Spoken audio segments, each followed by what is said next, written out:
हमारे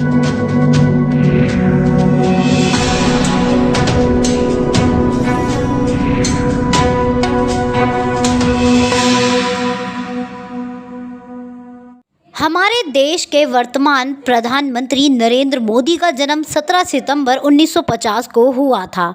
वे 2014 में देश के पहली बार प्रधानमंत्री बने थे। उसके बाद 2019 में दूसरी बार प्रधानमंत्री बने। उनके कार्यालय के 7 वर्ष पूर्ण हो चुके हैं। इन 7 वर्षों में उनके शासन में कई महत्वपूर्ण कार्य हुए, परंतु कुछ कार्य ऐसे थे जिन्हें कुछ लोग असंभव मानते थे। हालांकि ये कार्य कठिन जरूर थे, परंतु असंभव नहीं। आओ जानते हैं वे कौन से 5 बड़े कार्य हैं। पहला, स्वच्छ भारत अभियान।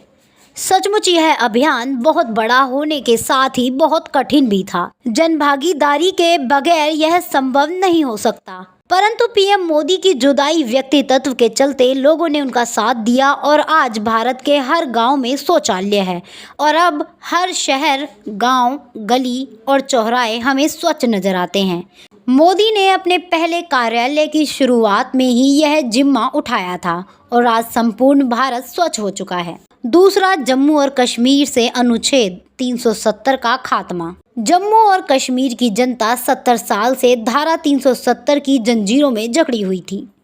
5 अगस्त 2019 को मोदी सरकार ने कश्मीर को अनुच्छेद 370 से मुक्ति दे दी। इसी के साथ लद्दाख को एक अलग केंद्र शासित राज्य घोषित किया गया। इससे कश्मीर पीड़ितों को ही नहीं बल्कि राज्य के हर नागरिकों को अब केंद्र सरकार की लाभकारी योजनाओं का भी फायदा मिलने लगा, जिससे कई सालों तक कश्मीर के लोगों को वंचित रखा गया। तीसरा है अयोध्या विवाद का अंत। अयोध्या विवाद के कारण देश में तनाव का माहौल था। यह देश का सबसे बड़ा धार्मिक विवाद होने के साथ ही कानूनी विवाद भी था।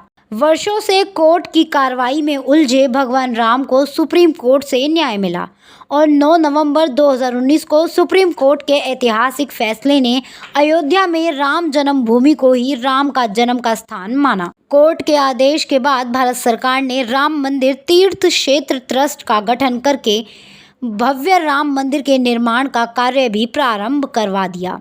2023 तक रामलला के गर्भगृह में दर्शन लाभ मिलेंगे। खास बात यह रही कि मुस्लिम पक्षकारों ने भी इस फैसले का स्वागत किया।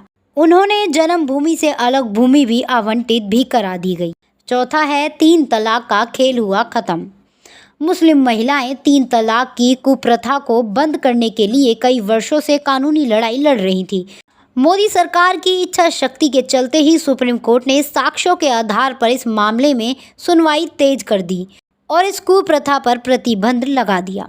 2017 में सुप्रीम कोर्ट के फैसले के बाद कानून मंत्री ने तुरंत यह बिल लोकसभा में पेश किया था।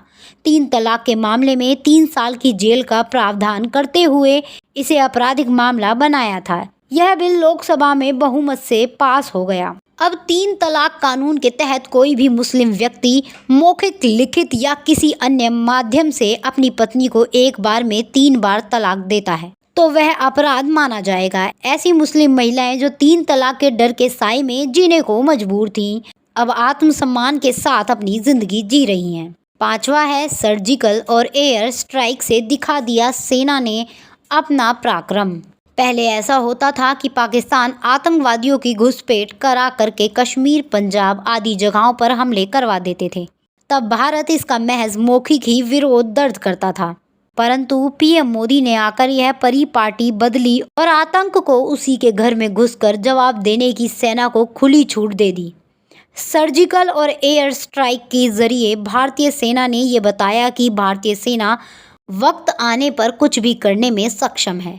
उरी आतंकी हमले के बाद 28 सितंबर 2016 को दुनिया का आधा हिस्सा सो रहा था और भारतीय सेना की स्पेशल फोर्स पाकिस्तान के नापाक मंसूबों का मुंह तोड़ जवाब दे रही थी। भारतीय कमांडोज ने पाकिस्तान के कब्जे वाली कश्मीर में घुसकर आतंकियों से लॉन्च पैड्स पर हमला कर उन्हें तबाह कर दिया। दूसरी बात, भारतीय वायुसेना ने 26 फरवरी 2019 को बालाकोट एयर स्ट्राइक से पाकिस्तान को मुंह तोड़ जवाब दिया। भारतीय जवानों ने पाकिस्तान की सीमा में घुसकर आतंकियों के ठिकाने को तबाह कर दिया। सेना ने पाकिस्तान ही नहीं बल्कि चीन के मुगालते भी दूर कर दिए। डोकलाम विवाद, पेंगोंग झील विवाद और गलवान घाटी में चीन को मुंह की खानी पड़ी है। असल न्यूज़ ब्यूरो रिपोर्ट।